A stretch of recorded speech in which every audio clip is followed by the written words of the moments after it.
자, 우리 오늘 한번 성경 본문을 조금 깁니다. 우리 시편 77편 1절부터 20절까지인데 우리 시편 77편을 저랑 한 절씩 우리 교독하시겠습니다.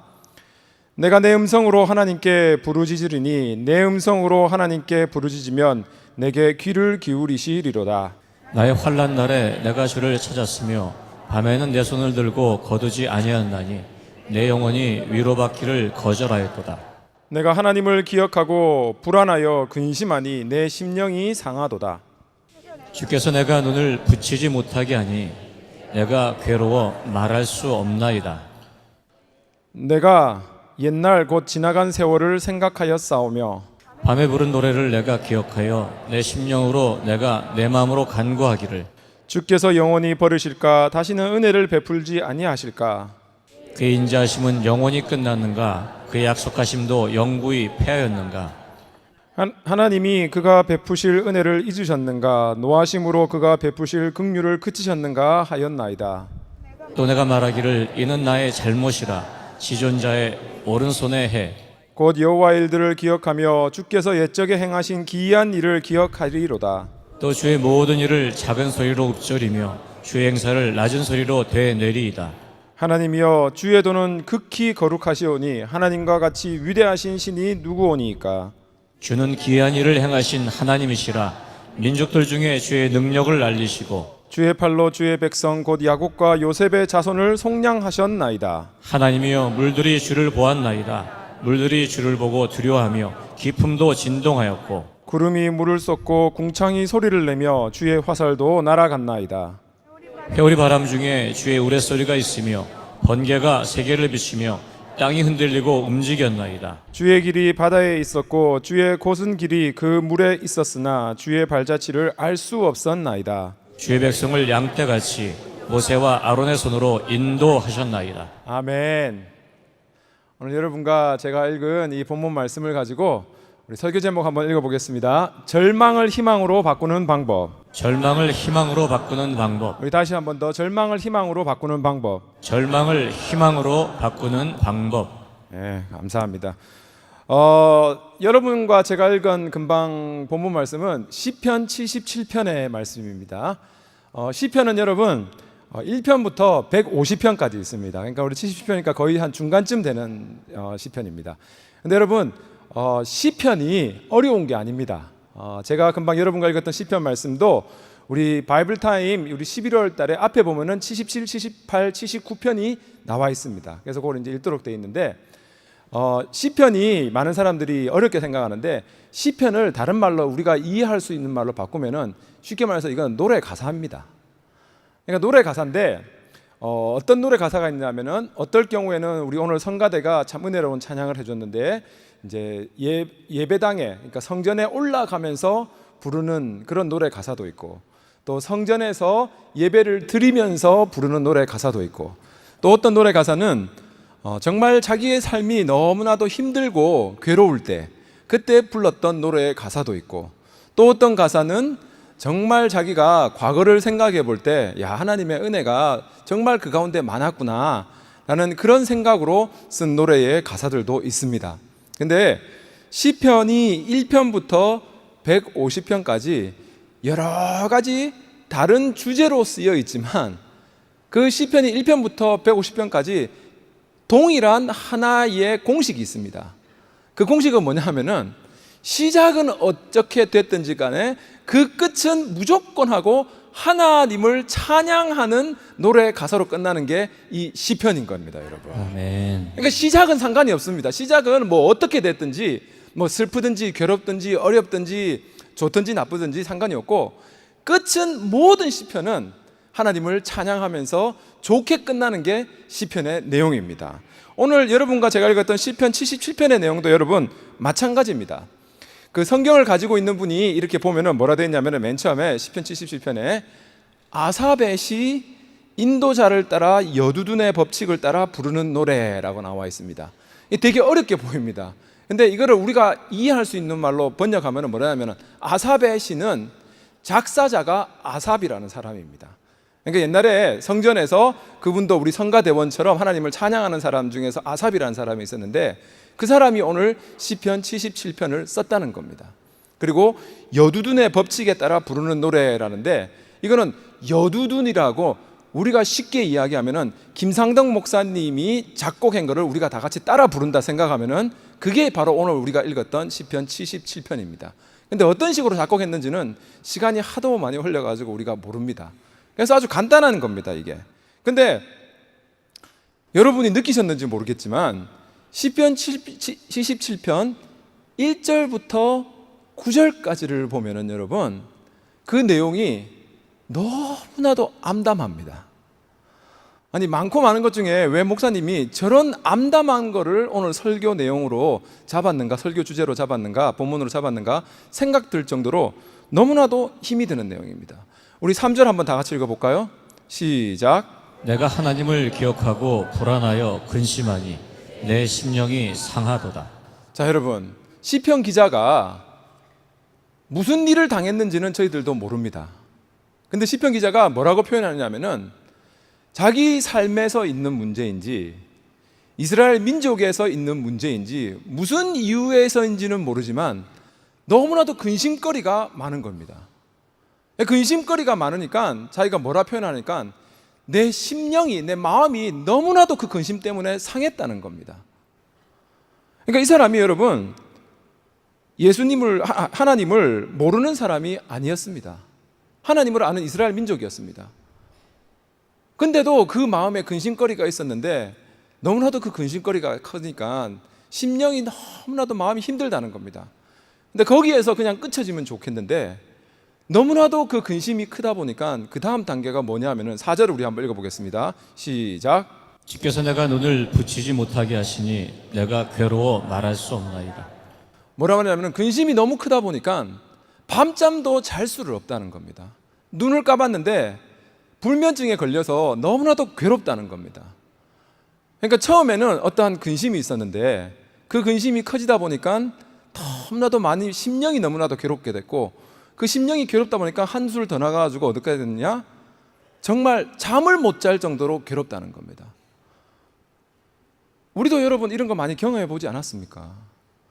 저는 잠을 굉장히 잘 자는 편입니다. 우리 글로리 캠프 때도 웬만하면은 저는 잠을 자는 사람입니다. 근데 저도 가끔 가다가 정말 힘든 일이 있으면은 밤잠을 못 잘 때가 있는데 지금 시편 기자가 그렇다는 겁니다. 근데 여기서 끝쳐졌으면 좋겠는데 또 다른 게 있습니다. 우리 7절부터 9절까지 한번 읽어보겠습니다. 시작. 주께서 영원히 버리실까? 다시는 은혜를 베풀지 아니하실까? 그의 인자하심은 영원히 끝났는가? 그의 약속하심도 영구히 폐하였는가? 하나님이 그가 베푸실 은혜를 잊으셨는가? 노하심으로 그가 베푸실 공의를 그치셨는가 하였나이다. 네, 아멘. 그러니까 여러분, 이제 잠을 못 자는 거를 넘어가지고 이 시편 기자는 뭐라 말하냐면은 내가 하나님을 정말 믿었을 때 하나님께서는 분명히 나에게 은혜를 베풀어 주시고 하나님이 나에게 해주신 약속은 꼭 지킨다고 말씀해 주셨고 언제나 선하신 눈으로 나를 바라보신다고 하셨는데 정말 하나님이 그 약속을 잊어버린 게 아닐까? 왜 하나님께서는 내가 부르짖는 이 모든 것을 응답해 주시지 않는 것일까? 정말 내가 하나님 믿으면은 정말 하나님 앞에서 더욱더 아름다운 삶을 살고 평안한 삶을 살 줄 알았는데 왜 정말 하나님께서는 나에게 그런 것을 허락하지 않는 것일까? 여러분, 시편 기자가 하는 이 고백을 우리들도 많이 하지 않습니까? 우리들의 삶에서도 정말 건강이라고 하는 문제 때문에 하나님께 부르짖는데 정말 그 근심 때문에 밤잠을 못 자는 우리들도 있고 정말 미국에서의 신분 때문에 어떻게 해결될 방법이 없는 것 때문에 정말 하나님이 나를 정말 버리신 것이 아니실까라는 생각이 들 때도 있고 경제적인 어려운 것 때문에 우리가 하나님께 부르짖는 것이 있을 수도 있고 또 우리 가족과의 관계, 우리 친척과의 관계, 직장 동료와의 관계, 여러 사람과의 관계 때문에 우리 가운데 정말 이런 근심과 어려운 절망 가운데 있는 분이 있는 줄로 생각됩니다. 근데 여러분, 놀라운 거는 뭐냐면은 오늘 시편이 1절부터 20절까지 되어 있는데 1절부터 9절까지는 너무나도 힘든 겁니다. 정확하게 2절부터 9절까지는 너무나도 힘든 내용인데 딱 10절부터는 그 내용이 완전히 바뀌어 버립니다. 어떻게 시편 기자가 자기 삶에 있는 절망을 하나님을 찬양하는 희망으로 바꾸었는가? 오늘 시편 77편을 살펴보며 여러분과 저의 삶에도 똑같은 하나님의 은혜가 임하기를 간절히 기원합니다. 아멘. 자, 우리 첫 번째입니다. 어떻게 우리가 절망을 희망으로 바꿀 수 있는가? 한번 따라 읽어보십시오. 포기하지 않고 기도해야 합니다. 포기하지 않고 기도해야 합니다. 다시 한번 포기하지 않고 기도해야 합니다. 포기하지 않고 기도해야 합니다. 자, 1절 말씀입니다. 다 같이 시작. 내가 내 음성으로 하나님께 부르짖으리니 내 음성으로 하나님께 부르짖으면 내게 귀를 기울이시도다. 아멘.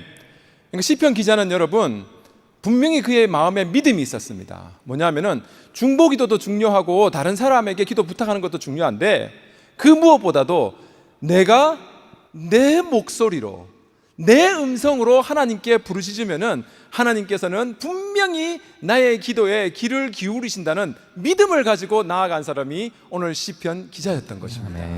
여러분 2절부터 9절까지 그가 얼마나 자기의 답답한 심정을 잘 표현했습니까? 우리가 금방 읽었지 않습니까? 밤잠을 잘 수도 없고 심령이 상하면서 하나님이 나를 버리셨나 그런 생각이 들 수도 있는데 그가 마음속에 절대적으로 가지고 있는 믿음은 무엇이었냐면은 그래도 하나님께서는 내가 끝까지 포기하지 않고 기도하면은 나의 기도를 분명 응답해 주신다라는 믿음을 가지고 기도했기 때문에 그가 결국에는 절망에서 희망으로 바뀌는 삶을 살았는 줄로 믿습니다. 아멘. 똑같은 하나님의 은혜가 저와 여러분에게 임할 줄로 믿습니다. 아멘. 여러분, 기도하는 것은 우리가 해야 되는 겁니다. 그거는 하나님이 우리에게 기도를 해라 했기 때문에 무조건 하고 해야 되는 겁니다. 근데 여러분, 그 기도에 대한 응답은 우리의 영역이 아니고 그것은 하나님의 영역입니다. 우리는 하나님한테 하나님, 이것이 내가 원하는 길이고 하나님께서 저는 이 방향으로 응답해 주셨으면 좋겠습니다 라는 간구는 우리가 할 수 있는데 그 우리의 간구에 대해서 어느 시점에 어떠한 방법으로 어떻게 응답해 주시느냐 하는 것은 내 소관이 아니라 그거는 하나님의 소관이기 때문에 하나님께 맡겨 버려야 하는 겁니다. 성경에 보면 여러분 위대한 사람들이 많이 있는데 구약에서 정말 자기가 포기하지 않고 하나님한테 기도할 때 그 기도 응답받은 사람이 있는데 그 중에 한 명이 누구냐면은 엘리야 선지자입니다. 우리가 생각하기에 여러분 엘리야 선지자가 하나님한테 하나님 이 땅에 비를 내려 주십시오 라고 기도했을 때 성경에 보면 7번을 기도했다 나옵니다. 결론적으로 7번을 기도하니까 우리 생각에는 그냥 하나님이 응답해 주셨구나 라고 엘리야 선지자는 아는 것 같습니다. 근데 그게 결코 아닙니다. 우리가 한번 읽어보겠습니다. 열왕기상 18장 43절 내용입니다. 우리 다 같이 시작. 그의 사원에게 이르되 올라가 바다 쪽을 바라보라. 그가 올라가 바라보며 말하되 아무것도 없나이다. 이르되 7번까지 다시 가라. 자, 여기 본문을 보시면은 엘리야는 어떻게 우리가 이 본문을 보면은 7번까지 내가 하나님한테 간구하면은 하나님이 내 기도를 들어주신다라는 그런 것을 알고 있었던 것도 같습니다. 근데 영어 번역을 읽어보면은 그게 전혀 아닙니다. 영어는 뭐냐면은 7 times Elijah said go back 이라고 합니다. 그러니까 그냥 한 번, 두 번 가다 보니까 7번까지 지금 가게 됐다는 겁니다. 그리고 만약에 하나님이 응답을 안 해주셨다면은 엘리야는 포기하지 않고 응답 받을 때까지 하나님이 비를 내려주실 때까지 끝까지 포기하지 않고 기도를 했다는 겁니다. 아멘. 여러분 우리들의 삶 속에서 기도는 하지만 내가 원하는 시간과 방법에 하나님께서 응답하여 주지 않았다 하더라도 포기하지 않는 여러분과 제가 되기를 간절히 바랍니다. 아멘. 응답은 하나님의 영역입니다. 여러분 우리가 해야 되는 것은 그냥 맡겨 버리는 겁니다. 여러분 우리들이 기도할 때 문제만을 보고 있으면은 기도하기가 참 어려워집니다. 근데 그 문제를 해결해 줄 하나님을 바라보고 기도하면은 포기하지 않고 기도하게 될 줄로 믿습니다. 아멘. 제가 애들을 키워보니까 저도 키웠습니다. 자, 애들을 키워보니까 특징이 있습니다. 뭐냐면은 애가 울 때가 있습니다. 배가 고파서 울 때도 있고 아파서 울 때도 있고 기저귀를 갈아달라고 울 때도 있습니다. 근데 그 애가 울 때에 원인은 여러 가지가 있지만 결론은 결국 하나입니다. 뭐냐면은 엄마를 찾는 겁니다. 엄마가 오면은 그 애의 문제가 무엇이든지 간에 그 문제는 해결되는 겁니다. 여러분, 우리의 문제도 마찬가지입니다.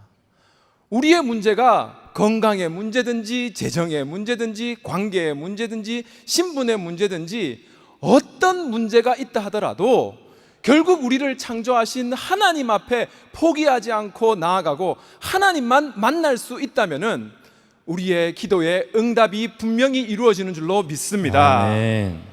하나님을 만나야 된다는 겁니다.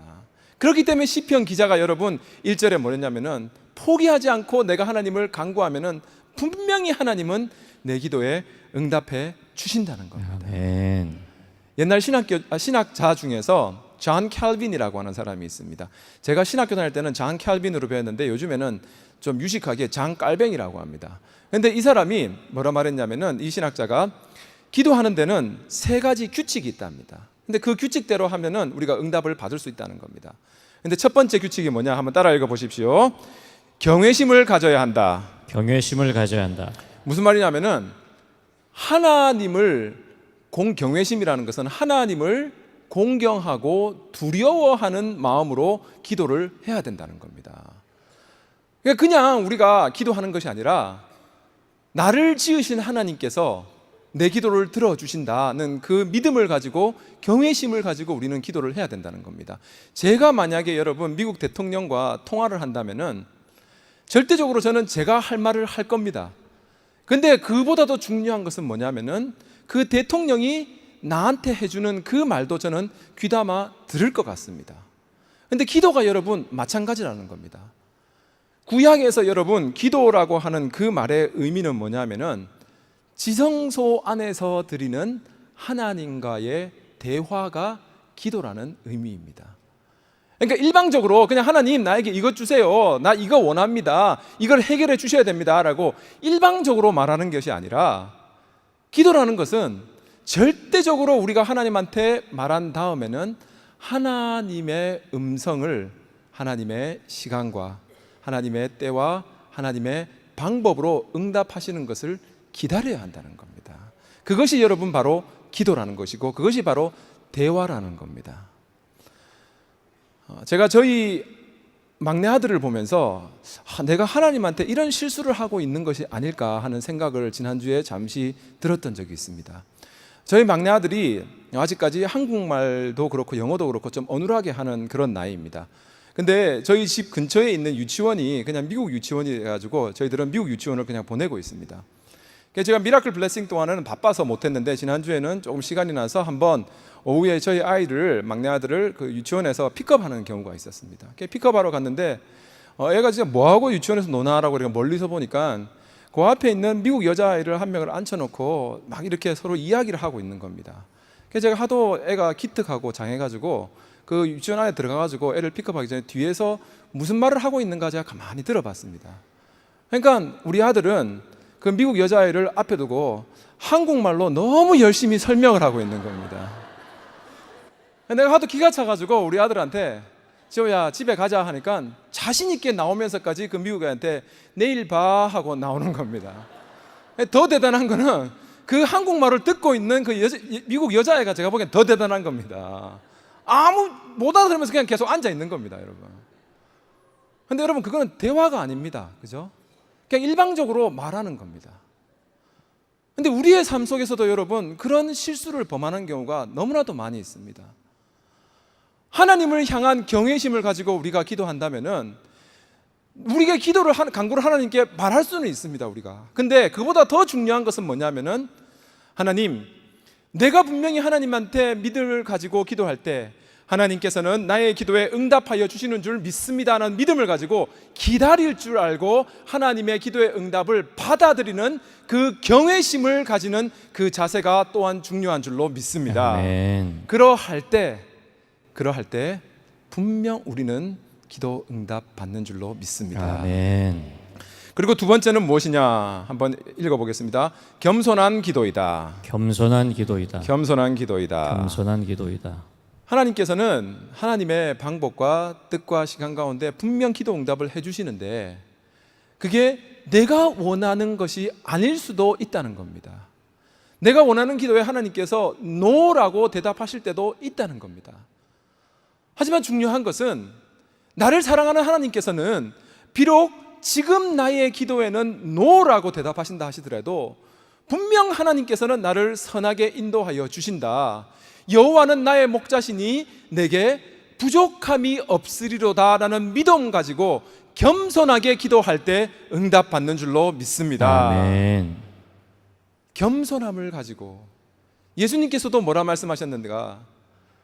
세리의 겸손함 때문에 그는 기도 응답을 받는다는 것입니다. 그런 마음으로 기도할 때 우리는 기도 응답을 받고, 그리고 마지막으로 우리가 기도 응답을 받을 수 있는 방법은 무엇인가? 세 번째 다 같이 따라 읽어봅시다. 확실한 소망을 가지는 것이다. 확실한 소망을 가지는 것이다. 다시 한번, 확실한 소망을 가지는 것이다. 확실한 소망을 가지는 것이다. 분명 우리가 하나님의 뜻대로 하나님께 간구하면은 하나님께서는 우리의 기도에 응답하여 주시는 줄 믿습니다. 아멘. 조지 뮬러 목사님이 계십니다. 전세기 19세기에 영국에 계셨던 목사님인데, 조지 뮬러 목사님은 자기가 기도 응답받을 때마다 일기장에 이런 기도 응답받았다고 써놨습니다. 그래서 죽고 난 뒤에 그 카운트를 몇 번 응답을 받았는가 해보니까 5만 번을 넘게 받았습니다. 근데 조지 뮬러 목사님이 응답받지 못한 기도가 하나가 있습니다. 뭐냐면은 자기의 친한 친구 5명을 위하여서 계속 기도했습니다. 근데 그 5명 중에 3명은 쉽게 예수를 믿었습니다. 근데 2명은 끝까지 예수를 안 믿는 겁니다. 그래서 조지 밀러 목사님이 마지막으로 자기가 건강이 될 때 자기가 사역하던 교회에서 설교를 했습니다. 그리고 그 설교를 하는 가운데 자기 안 믿는 친구 2명을 오라고 했습니다. 근데 그 마지막 목사님의 설교를 듣고 1명이 예수를 믿게 됐습니다. 그러니까 5명 중에 4명은 믿은 겁니다. 1명은 조지 밀러 목사님이 돌아가실 때까지도 예수를 안 믿었는 겁니다. 조지 밀러 목사님은 자기의 기도에 이 응답은 못 받았다, 살아생전에 못 받았는 겁니다. 근데 놀라운 건 뭐냐면은 이 조지 밀러 목사님이 돌아가시고 나서 다른 친구들이 이 친구한테 이야기를 해줍니다. 우리 친구 조지 밀러가 너를 위하여서 정말 예수 믿기를 기도했는데 몇 년을 기도했냐면은 52년을 멈추지 않고 기도했다라고 말을 해줍니다. 근데 거기서 이 친구가 완전히 깨져버립니다. 누군가가 나를 위하여서 52년이라는 세월을 기도를 해줬구나 하는 것을 깨달을 때 이분이 제일 늦게 예수 믿었는데 제일 열심을 내는 장로가 돼서 조지 밀러 목사님이 하던 사역을 이어받아서 그 고아원을 계속 운영하게 되었고, 나중에는 영국을 각지를 돌아다니면서 자신이 어떻게 예수 믿게 되었다는 간증을 하게 되었다고 합니다. 여러분이 원하는 것이 지금 당장 내 방법대로 응답되지 않았다고 포기하거나 절망하지 마시기를 간절히 바랍니다. 아멘. 하나님의 뜻 가운데 방법 가운데 분명히 응답하여 주실 줄로 믿습니다. 아멘. 우리 성경 구절 한번 읽어볼까요? 예레미야 33장 3절입니다. 이거는 여러분 다 외워버리십시오. 다 같이 시작. 너는 내게 부르짖으라. 내가 내게 응답하겠고 내가 알지 못하는 크고 은밀한 일을 내게 보이리라. 아멘. 크고 은밀한 일을 영어로 보면 여러분 great and unsearchable이라고 합니다. unsearchable이라면은 우리가 아무리 노력해봤자 찾지 못하는 방법이라는 겁니다. 하나님이, 우리는 이 짧은 생각으로 하나님 이렇게만 응답해 주세요라고 말하는데 하나님께서 우리에게 응답해 주시는 방법은 unsearchable, 우리가 생각할 수 있는 이상으로 우리의 기도에 응답해 주신다는 겁니다. 아멘. 여러분 절대로 우리가 포기하지 않고 기도하면은 결국 하나님의 역사로 인하여서 절망을 희망으로 바꾸게 될 줄로 믿습니다. 아멘. 또 우리가 어떻게 우리의 삶 속에서 절망을 희망으로 바꿀 수 있는가? 우리 한번 따라 읽어보십시오. 하나님의 역사를 기억해야 합니다. 하나님의 역사를 기억해야 합니다. 다시 한번 하나님의 역사를 기억해야 합니다. 하나님의 역사를 기억해야 합니다. 우리 11절 말씀입니다. 시작. 곧 여호와 일들을 기억하며 주께서 옛적 행하신 기이한 일을 기억하리이다. 아멘. 하나님이 우리에게 해준 일을 기억을 해야 된다는 겁니다. 잘 기억하였다가 그걸 해야 되는데 어떤 것을 기억하는가, 그거에 대해서 우리 시편 기자는 13절부터 15절까지 아주 잘 설명하고 있습니다. 다 같이 시작. 하나님의 주의 도는 극히 거룩하시오니 하나님과 같이 위대한 신이 누구오니까. 주는 기이한 일을 행하신 하나님이시라. 민족들 중에 주의 능력을 알리시고 주의 팔로 주의 백성 곧 야곱과 요셉의 자손을 속량하셨나이다. 아멘. 결국에는 시편 기자가 말하는 것은 무엇이냐면은 우리가 하나님을 기억해야 되는데 무엇을 기억해야 되느냐? 하나님이 우리를 사랑하시고 우리를 구원해 주신 그 은혜를 기억해야만 한다는 것입니다. 아멘. 하나님이 그의 자손을 속량하셨느니라, 풀어주셨다고 하는 그거를 기억을 해야 된다는 겁니다. 근데 여러분, 성경에서 이 기억하라라고 하는 말이 오늘 본문 가운데 나오는데 어디서 제일 많이 나오냐면은 성경에는 신명기에서 기억하라는 말이 가장 많이 나옵니다. 신명기에서는 기억하라는 말이 20번이 나오고 잊지 말라는 말이 17번이 나와서 총 기억하고 잊지 말라는 말이 37번이나 신명기에는 나옵니다, 여러분. 근데 신명기가 언제 쓰여진 거냐면은 모세가 하나님으로부터 나는 약속의 땅에 들어갈 수 없다는 것을 깨닫고 나서 하나님의 기도 응답에 나는 하나님 이스라엘 민족처럼 같이 약속의 땅으로 들어가게 해주세요라고 간구했지만 하나님께서 너는 그곳을 갈 수 없다라고 말하는 그 기도의 응답을 받고 나서 자기는 비록 들어갈 수 없지만 자기의 후손들이 기억해야 될 것을 3편의 설교로 기록해 놓은 것이 신명기의 내용입니다.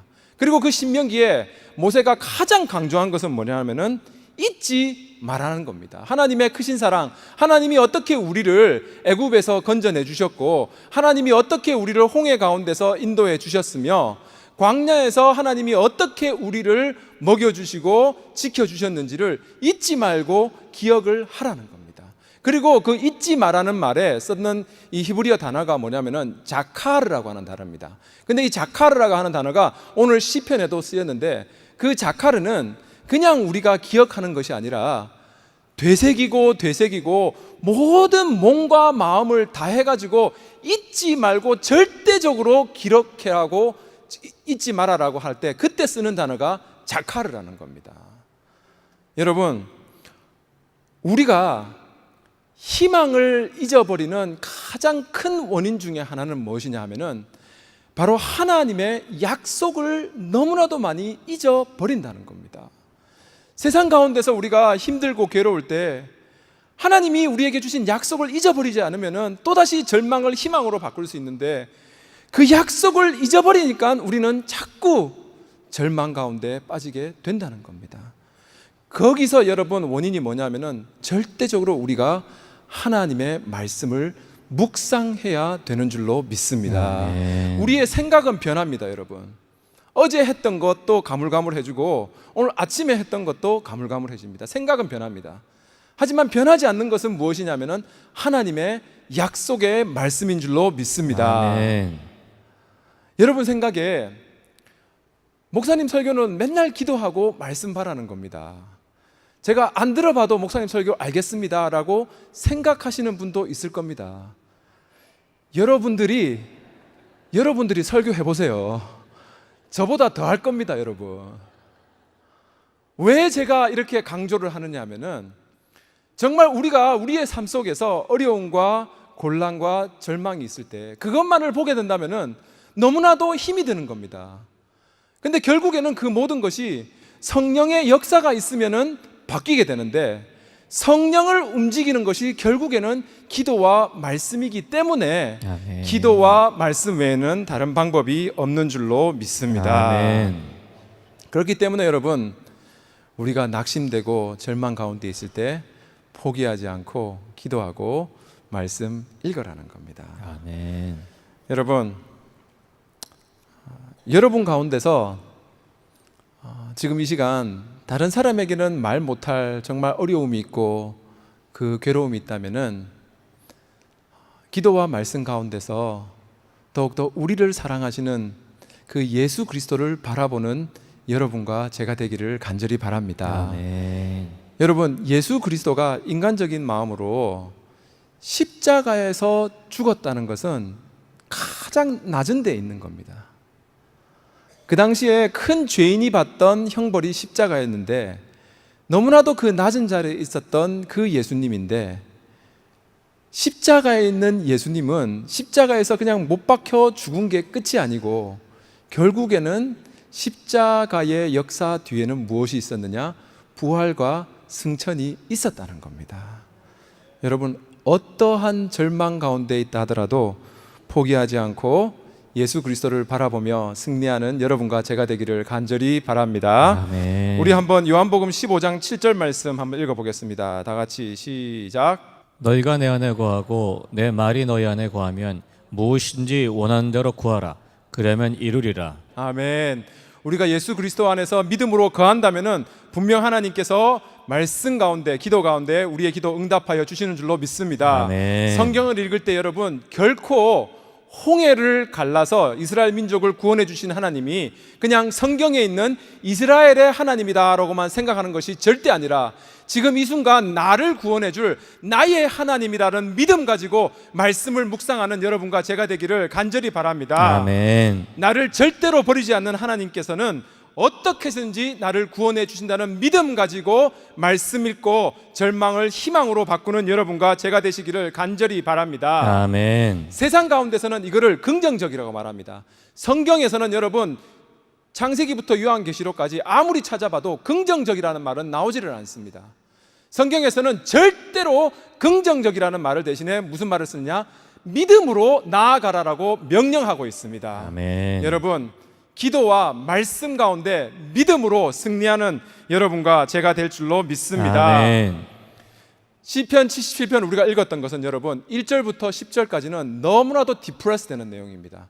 근데 똑같은 사람이 시편을 썼음에도 불구하고 11절부터 20절까지는 완전히 반전이 되는 내용입니다. 여러분, 우리가 절망 가운데 살 수도 있고 10절부터 20절처럼 희망 가운데 삶을 살 수도 있습니다. 언제? 믿음을 가질 때. 하나님께서 나를 구원해 준다는 믿음 가지고 절대로 하나님의 역사와 하나님의 인도하심을 기억하며 절망을 희망으로 바꾸는 여러분과 제가 되기를 간절히 바랍니다. 아멘. 마지막으로 우리가 어떻게 절망을 희망으로 바꿀 수 있는가? 한번 따라 읽어보십시오. 감사함으로 나아가야 합니다. 감사함으로 나아가야 합니다. 다시 한번 감사함으로 나아가야 합니다. 감사함으로 나아가야 합니다. 자, 빌립보서 4장 6절 7절 말씀 다 같이 시작. 아무것도 염려하지 말고 다만 모든 일에 기도와 간구로 너희 구할 것을 감사함으로 하나님께 아뢰라. 그러면 모든 지각에 뛰어난 하나님의 평강이 그리스도 예수 안에서 너희 마음과 생각을 지키시리라. 아멘.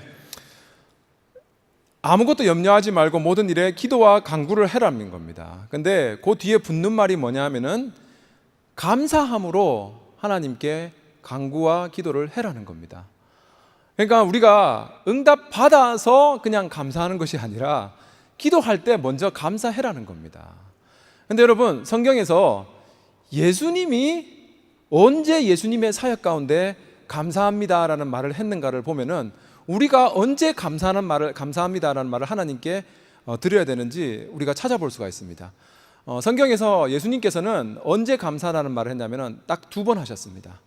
원어로 보면은 감사합니다라는 말을 예수님께서는 2번 하셨는데 그 경우를 우리가 한번 살펴보겠습니다. 첫 번째는 언제냐면은 마태복음 11장 20절부터 26절에 나오는 말씀입니다. 근데 이 케이스가 어떤 케이스냐면 제가 좀 설명을 해드리겠습니다.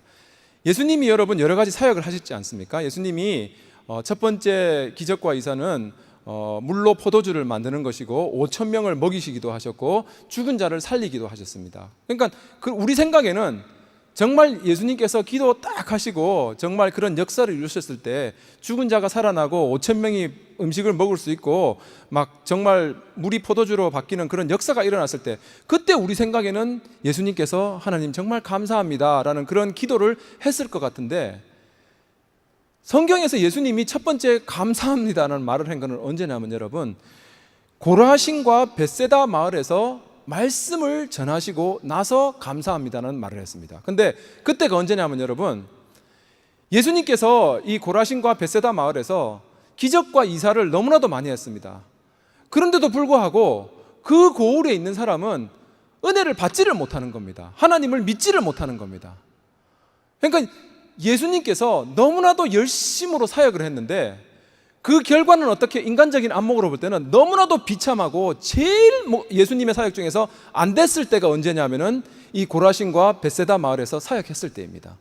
근데 여러분, 우리 한번 본문 말씀 읽어보겠습니다. 마태복음 11장 25절과 26절 다 같이 시작. 그때 예수께서 대답하여 이르시되 천지의 주제이신 아버지여, 이것을 지혜롭고 슬기 있는 자들에게는 숨기시고 어린아이들에게는 나타내심을 감사하나이다. 옳소이다. 이렇게 된 것이 아버지의 뜻이니이다. 아멘. 그러니까 여러분, 예수님께서 첫 번째 감사하신 것은 무엇이 잘 되고 무엇이 잘 풀려서 감사한 것이 아니라, 정말 삶 속에서 예수님의 사역 가운데서 가장 힘든 가운데 있었지만 그 가운데서 하나님의 역사하심을 체험했을 때, 그때 예수님은 감사합니다라는 그 감사를 먼저 드렸다는 것입니다. 아멘.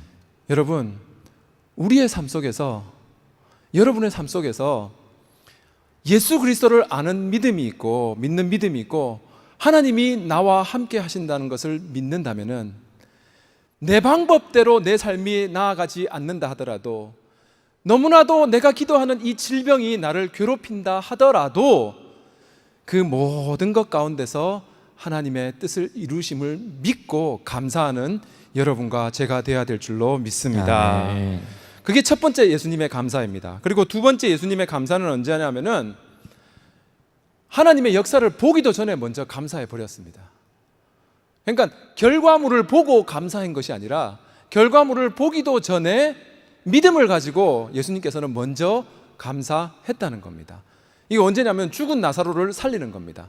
나사로가 살아나기도 전에 예수님께서는 먼저 감사했습니다. 요한복음 11장 40절 41절 다 같이 시작. 예수께서 이르시되 내 말이 내가 믿으면 하나님의 영광을 보리라 하지 아니하였느냐 하시니, 돌을 옮겨 놓으니 예수께서 눈을 들어 우러러보시고 이르시되 아버지여, 내 말을 들으신 것을 감사하나이다. 아멘.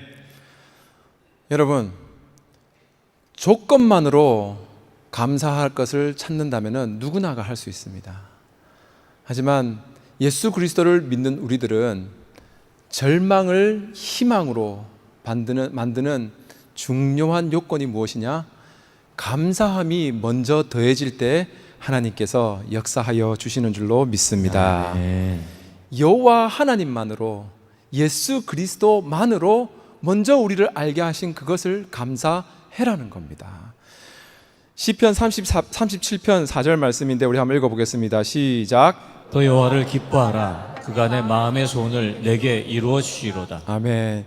여호와만으로도 기뻐하며 감사할 때 하나님께서는 우리의 기도 응답하여 주시는 줄로 믿습니다. 아멘. 조건 때문에 감사할 수 있는 게 여러분 절대로 아닙니다.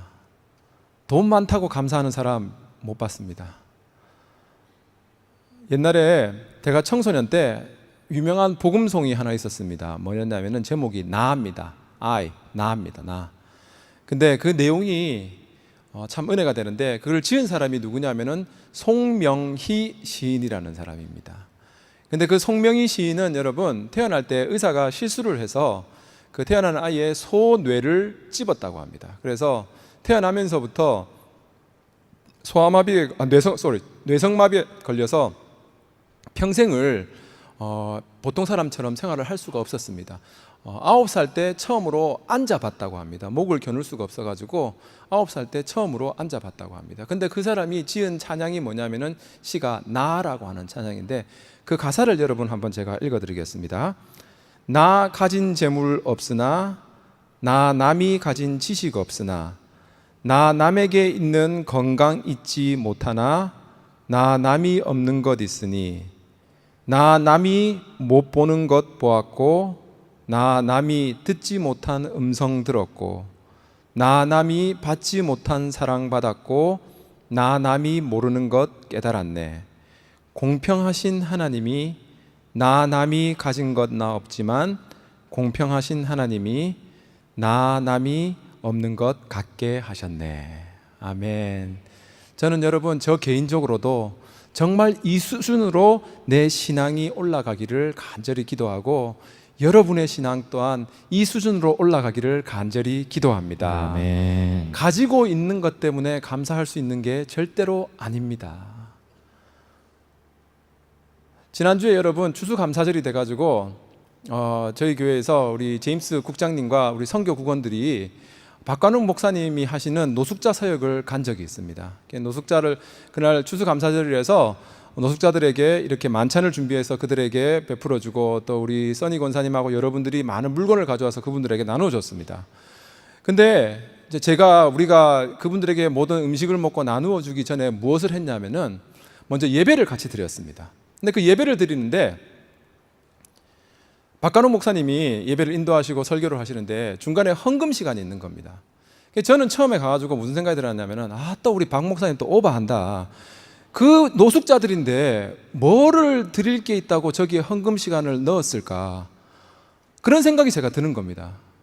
근데 제가 너무나도 깜짝 놀랐는 게 뭐였냐면은 경제적으로 보나 모든 것을 보나 나랑 비교할 때 정말 많은 것을 못 가진 사람들이 거기에 있는 노숙자였습니다. 근데 놀라운 것은 제가 그 노숙자들이 다 헌금을 하더라는 겁니다. 제가 그것을 보면서 얼마나 제가 내가 잘못된 생각을 가지고 있었구나 하는 걸 깨달았는 게 나도 여러분 앞에서 설교하는 저도 무의식 중에 가지고 있는 생각이 뭐였냐면은 무엇이 있어야지 감사를 하지 없는데 어떻게 감사하느냐 하는 생각이 저도 가지고 있었던 겁니다. 근데 그 노숙자들이 자기들이 정말 가지고 있는 게 없지만 감사하는 모습을 볼 때 정말 감사하는 것은 예수 그리스도를 아는 사람이면 누구나 할 수 있는 것이 감사이구나 하는 것을 제가 절실히 깨달았습니다. 아멘. 여러분, 내 가지고 있는 그것 때문에 감사하는 것이 아니라 내가 남들에 비하여서 가진 것이 적지만 남들에 비하여서 내가 가지고 있는 고통이 크다 하더라도 분명히 하나님께서는 내가 더욱더 큰 것을 받기를 원하시고 더욱더 내 삶 속에서 역사하시기 원하신다는 그 믿음이 있다면 예수 그리스도와 하나님 때문에 모든 것을 감사하는 여러분과 제가 되기를 간절히 바랍니다. 아멘. 마지막으로 여러분 우리 하박국 3장 17절 18절 말씀입니다. 우리 한번 다 같이 읽어보겠습니다. 시작.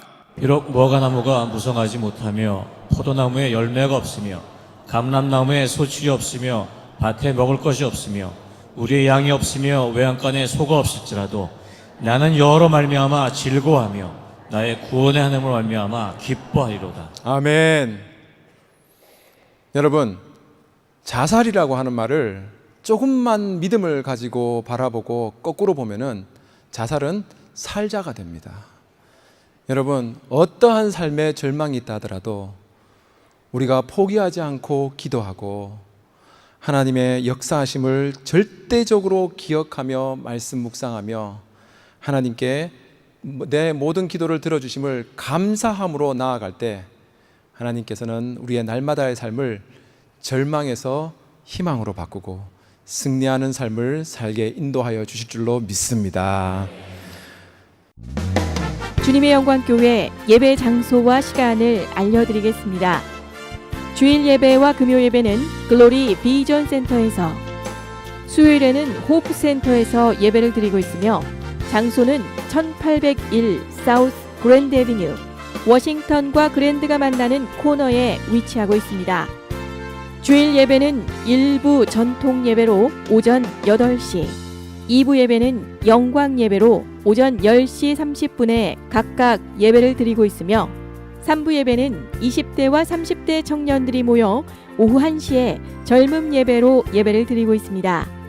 한편 영어권 EM 예배는 오후 1시에 LATTC에서 예배가 있습니다. 수요 예배와 금요 예배는 오후 7시 30분이며 새벽 예배는 월요일에서 토요일까지 오전 6시에 예배를 드리고 있습니다. 주님의 영광교회 전화번호는 213-749-4500번입니다. 그리고 저희 웹사이트 주소는 www.joseph gcjc.org로 들어가셔서 주일 설교 및 교회에 대한 자세한 소식들을 참고하실 수 있습니다. 지금까지 주님의 영광교회 설교 말씀을 시청하신 여러분 고맙습니다.